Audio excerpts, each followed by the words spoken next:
There is a conversation recorded in ancient texts that the church tried to erase because it reveals exactly what Moses passed to Muhammad on the night of the revelation. And what you're about to hear will make you question everything you were taught about the relationship between these prophets, about the nature of divine truth, and about why certain dialogues between the messengers of God were systematically removed from the canon that millions follow today without ever knowing what was taken from them. This isn't speculation. This isn't mysticism for the sake of mystery. This is about a transmission of knowledge so dangerous to institutional power that it had to be buried, rewritten, and spoken about only in whispers among scholars who knew that some truths are too destabilizing for the structures built on partial revelation. On the night that Islamic tradition calls the Isra and Miraj, when Muhammad ascended through the heavens in a journey that defies physical explanation and enters the realm of spiritual encounter, he met the prophets who came before him, and among them was Moses, the lawgiver, the one who spoke to God face to face, the one who led his people out of bondage and inscribed the commandments that would shape civilizations. But what happened in that meeting? What words passed between the prophet of the Exodus and the prophet of the final revelation was never included in the Bible you were given, never preached from the pulpits that claimed to hold the complete truth, never discussed in the councils that decided which books were holy and which were heretical. The silence around this conversation is not an accident. It's an architecture of control, because if the followers of Christ knew what Moses confirmed to Muhammad about the continuity of prophecy, about the nature of God's mercy, about the warnings given to those who would crystallize faith into empire, the entire foundation of ecclesiastical authority would crack open, and people would start asking why they were never told that the prophets themselves understood something the institutions built in their names refused to acknowledge. Let's go back to what the night journey actually describes, not as a fairy tale, not as a supernatural oddity to be dismissed or dogmatically defended without examination, but as a record of transmission, a handing down of knowledge from one bearer of divine message to another across the barriers of time and death. Because in the realm of prophecy, time is not linear, and the dead are not silent. They are witnesses, they are teachers, and they carry the responsibility of ensuring that what was revealed to them does not die with their flesh. The Islamic sources, particularly the Hadith literature and the early exegetical works, describe Muhammad's encounter with Moses in the 6th or 7th heaven, depending on the narration. And the detail that stands out, the one that even secular historians find difficult to dismiss as mere invention, is the specificity of Moses's counsel. Moses did not simply greet Muhammad and offer vague blessings. He challenged him. He questioned him. He told him to go back and ask God to reduce the burden of 50 daily prayers because, as someone who had led a stubborn, rebellious, difficult people through the wilderness, Moses knew the limits of human endurance and the gap between divine expectation and human capacity. This is not the Moses of Sunday school, the stern figurehead holding stone tablets. This is a Moses who understands failure, who understands the weight of leadership, who has seen his people falter and knows that the structure of religious obligation must be calibrated to human reality, or it will crush the very souls it is meant to elevate. And Muhammad, in this account, listens. He returns. He negotiates with God. He comes back, and Moses asks again if the number has been reduced, and again Muhammad returns, until the 50 prayers become 5. And even then Moses suggests he go back once more. But Muhammad, out of modesty or exhaustion or recognition that there is a limit to how much one can ask, says he is content. This is the story as it is told, and whether you interpret it as literal mystical ascension, or as a visionary experience, or as a narrative encoding of theological principles, the core remains the same.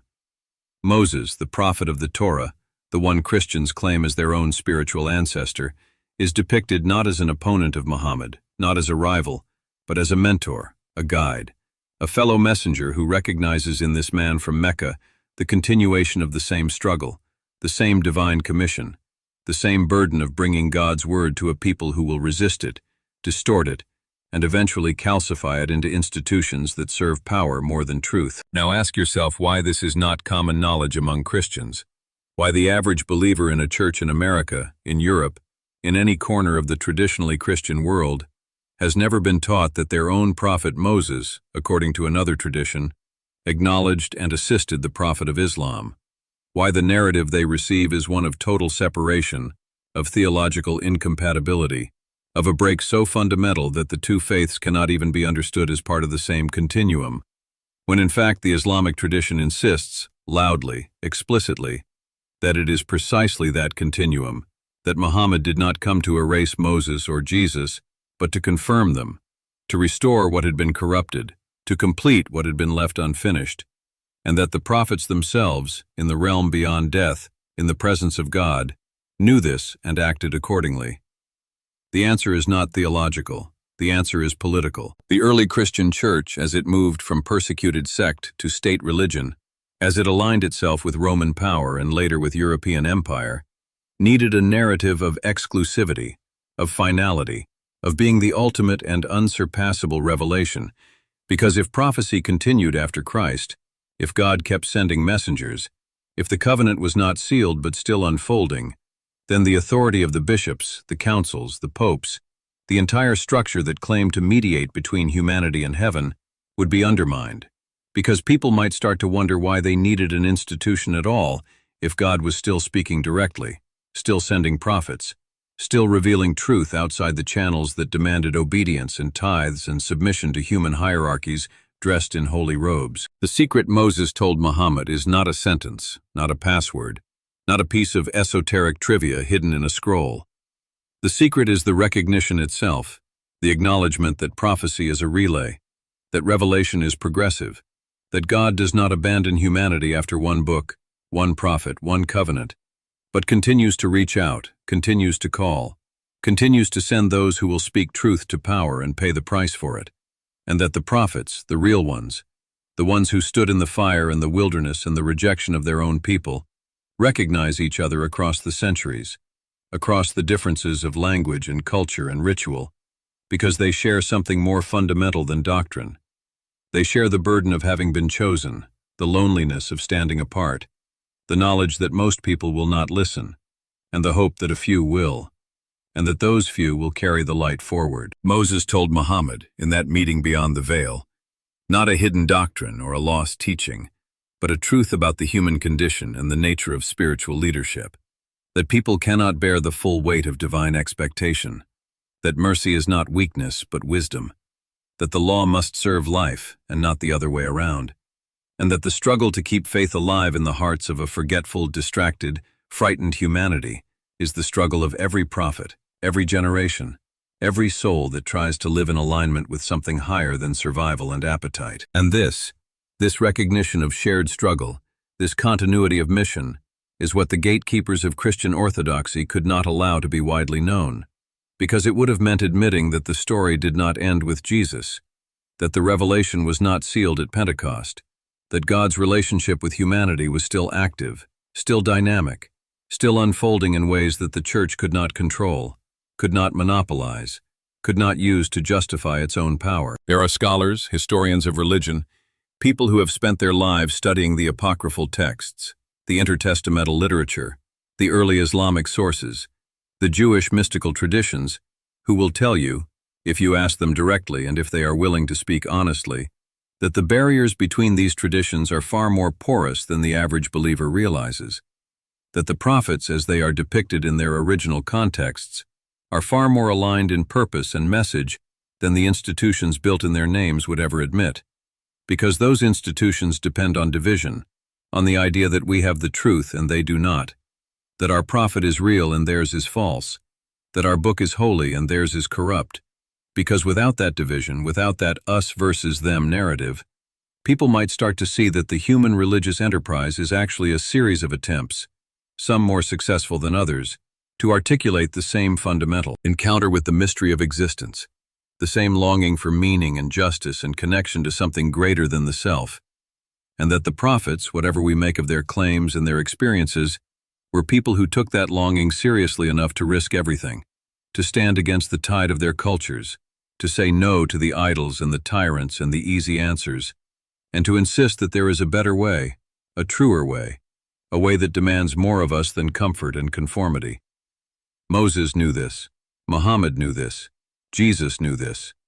They knew it because they lived it, because they paid the price, because they were rejected by the very people they came to save. And that shared experience of rejection, that knowledge that the crowd prefers its chains to freedom and its illusions to truth, is the bond that connects them far more deeply than any creed or ritual or institutional affiliation ever could. But the church, as it evolved from a movement into an institution, as it became enmeshed with state power and imperial ambition, as it shifted from being the persecuted to being the persecutor, needed to erase that bond, needed to rewrite the story so that Jesus was not one prophet among many, not the continuation of a tradition, but the culmination and termination of it, the final word after which nothing more needed to be said, because if people believed that, then the church could claim to be the sole guardian of that final word, the exclusive interpreter, the necessary mediator, and anyone who claimed to hear from God outside that structure could be labeled a heretic, a false prophet, a threat to be silenced, and they were, thousands of them, burned and drowned and exiled and erased from history, not because their teachings were necessarily wrong, but because they threatened the monopoly, the control, the carefully constructed narrative that kept people obedient and tithing, and afraid of stepping outside the lines that the bishops had drawn. The conversation between Moses and Muhammad, as recorded in Islamic tradition, is evidence of a different story, a story in which the prophets are a fraternity of truth-tellers who recognize each other and support each other, and understand that their mission is not to build empires or accumulate followers, but to bear witness to the reality of God and the demands of justice and compassion, even when, especially when, the world does not want to hear it. And that is why it had to be hidden, why it could not be integrated into the Christian canon, why to this day most Christians have never heard of it, and would be shocked to learn that their own Moses, according to another ancient and respected tradition, acknowledged the prophecy of a man they have been taught to view as, at best, a mistaken zealot, or at worst, a deceiver. Think about what it means that this story exists, that it has been preserved, that it is taught to millions of Muslims as part of their foundational narrative, while simultaneously being completely absent from the Christian consciousness, not because Christians are ignorant or lazy,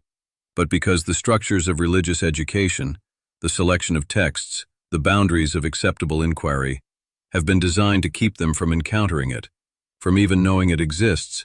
because the moment they know, the moment they start to ask why they were never told, the edifice of exclusivity begins to crumble, and people start to realize that the religious history they were given is incomplete,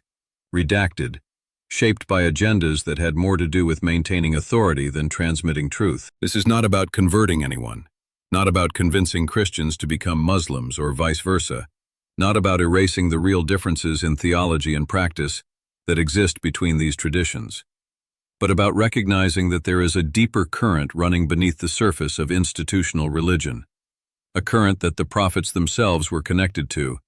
that transcends the boundaries we have drawn, and that the greatest threat to genuine spiritual awakening is not atheism or secularism, but the ossification of faith into ideology, the reduction of divine encounter into doctrine, the replacement of living relationship with dead ritual, and the insistence that God stopped speaking, stopped revealing, stopped caring, at some arbitrary point in the past that happens to coincide with the founding of our particular institution. Moses understood human frailty because he lived it, because he murdered a man in anger, because he argued with God, because he led a people who constantly complained and rebelled and built a golden calf the moment his back was turned. And out of that hard-won understanding, he counseled Muhammad to ask for mercy, to reduce the burden, to remember that the people you are called to serve are not angels, but struggling, flawed, beautiful, broken human beings who need a path they can actually walk, not an ideal so high that they give up before they start. This is pastoral wisdom. This is the knowledge that comes from failure and humility, and the recognition that the point of religious practice is not to create a spiritual elite who can boast of their endurance, but to create a community of people who are slowly, imperfectly, becoming more compassionate, more just, more aware of the sacred in themselves and others. And if the church had preserved this story, had taught it alongside the Exodus narrative, had presented Moses not as a distant lawgiver, but as a prophet who continued to care for God's people even after his death, who reached across the boundaries of tradition to help another messenger avoid the mistakes and miscalculations that come from idealism untested by reality, then perhaps the history of Christianity would have been different. Perhaps the Crusades and Inquisitions and religious wars would have been harder to justify, because people would have seen that the prophets themselves modeled a different way, a way of mutual recognition and support and shared struggle against the same enemies: ignorance, cruelty, injustice, the worship of power and wealth and tribal identity over the universal demands of truth and mercy. But that history was not written. That story was not told. Instead, the Church Fathers constructed a narrative of supersession, in which Judaism was rendered obsolete by Christianity, in which the Old Covenant was replaced by the New, in which Moses and the prophets were honored but also confined to a past that had been surpassed, and when Islam emerged 6 centuries after Christ, claiming to be the restoration and completion of the Abrahamic tradition, the response was not curiosity or theological dialogue but hostility and warfare, because Islam represented an existential threat to the Christian claim of finality, and rather than engage with the possibility that God might still be speaking, might still be sending prophets, might still be calling humanity to account, the Church chose to demonize, to misrepresent, to construct an image of Islam and its prophet that would justify continued antagonism and prevent ordinary Christians from ever considering that there might be truth, might be divine origin, might be something worth listening to in this new voice claiming to speak in the name of the God of Abraham. And so the conversation between Moses and Muhammad, the moment of recognition and mentorship and continuity, was buried, not by accident but by design, because to acknowledge it would be to admit that the institutional narrative was incomplete,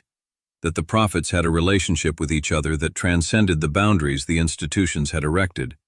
and that the real threat to faith was never other religions, but the human tendency to calcify revelation into ideology and use it as a weapon rather than a light. What Moses told Muhammad that night, in the presence of God, in the space beyond time where the souls of the prophets gather, was not a secret teaching or a hidden doctrine, but a reminder of what every prophet eventually learns: that the people will resist, that the burden will be heavy, that the institution will betray the message, and that your job is not to create a perfect system or a flawless community, but to plant seeds, to speak truth, to model mercy, and to trust that God is patient, that the work of transformation takes generations, that failure is not the end, but part of the process, and that you are not alone, that you stand in a long line of messengers who faced the same struggles, the same doubts, the same opposition, and who kept going anyway because the alternative, the silence, the surrender to injustice and ignorance, was unthinkable. This is the secret the Church hid, not because it was false, but because it was too true, because it reminded people that institutions are not God, that authority is not holiness, that the structures we build in the name of the prophets often end up betraying everything they stood for, and that the real work of faith is not to defend the boundaries but to break them down, not to silence other voices but to listen for the truth in them, not to claim a monopoly on God, but to recognize that the divine mystery is larger than any book, any creed, any tradition, and that every genuine prophet, every real messenger, every person who has stood in the presence of that mystery and tried to bring back a word for those of us still stumbling in the dark, is part of the same story, the same struggle, the same hope that humanity might one day learn to live in the light, instead of cowering in the shadows of our fears and hatreds and petty tribalisms. Moses knew this. Muhammad knew this. The question is whether we, inheritors of their words and witnesses to their courage, will finally have the honesty to admit it, to let go of the narratives that divide us, and to recognize that the prophets themselves, whatever their differences, were united in their commitment to truth, justice, and mercy, and that if we truly wanted to honor them, we would stop using their names to justify our violence and our greed and our arrogance, and start listening to what they actually said, what they actually lived, what they actually died for, which was the possibility that human beings could be better, could be kinder, could be more awake to the presence of the sacred in every moment and every person, and that this possibility, fragile and threatened as it has always been, is worth every sacrifice, every risk, every act of courage it takes to keep it alive.